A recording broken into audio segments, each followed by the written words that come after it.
I love Revival Center Virginia Beach because of that diversity. We are really a big, diverse church. I see the different cultures, the different backgrounds and things coming together. We're meeting some awesome people. I love the culture of our church. We love, and we're about the community and about outreach, and we encourage others to get involved. And I believe God sent me here. Love being a part of what God wants me to do and where He wants me to be. Congregation awesome. Everybody's awesome. I just love the environment. It's good. Cool environment. Or when I see that we are reaching out to the people and we are bringing people in and just making everything Lord. So our dream is coming real big, and now we are able to see what's happening. Johnsons, I love them. Pastor Vic, Pastor Summer, they're just awesome people. I want to be a part of helping him achieve whatever God has given him to do. And I believe in our pastor. I believe in the vision that God has given him for this church. And I just want to be a part of helping him fulfill the vision that God has given him. everyone else see what we're getting involved in, they want to be a part of it. I mean, we're having different cultures, we're families and young people. It's just awesome. I like the praise and worship too. So I've seen it and been a part of it, but to have to be the initiator or the visionary for it.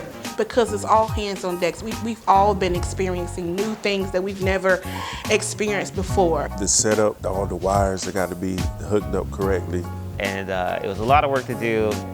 That was challenging in itself because you are now sent out to create and forge new relationships and really move on the wisdom of God and Him leading you versus you helping someone who He's leading to now have the staff in your hand.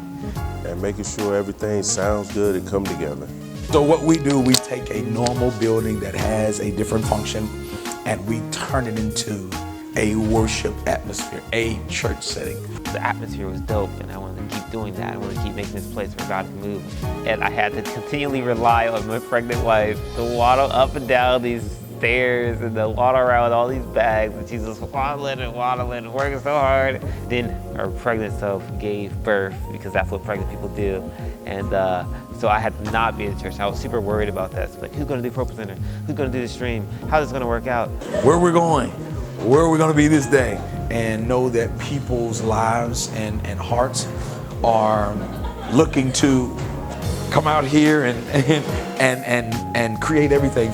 No one else in the church currently knew that. God raised up another, and Adrian took on the task of doing Pro Presenter.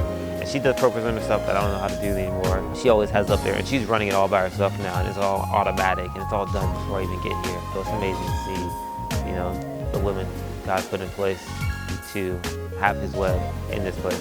Of course, there's going to be things that we're going to go through and be faced with, but I just believe that it's a learning experience for all of us because we're all involved in this church plant.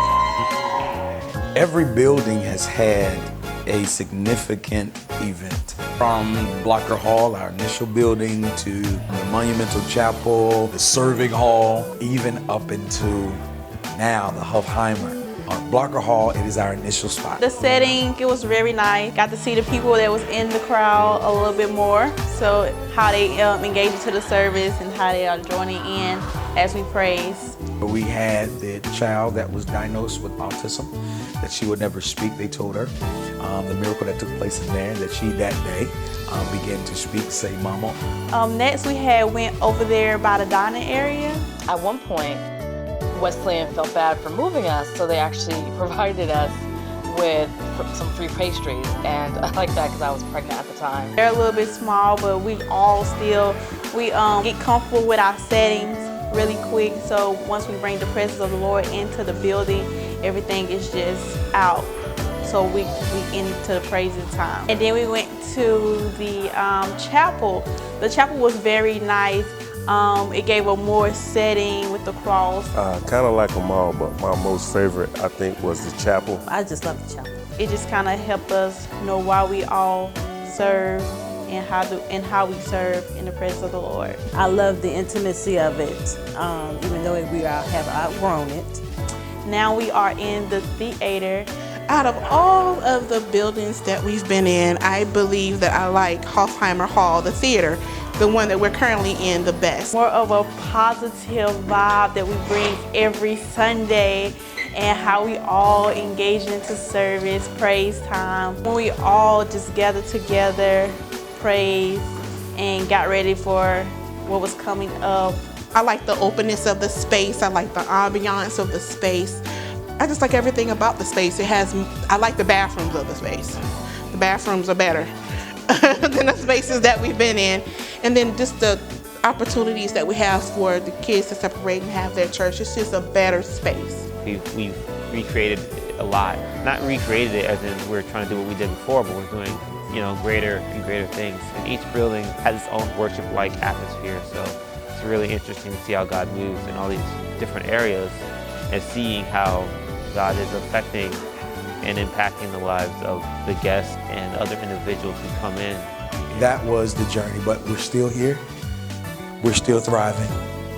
God's people are still behind us. The favor of God is still on us, and the best is yet to come.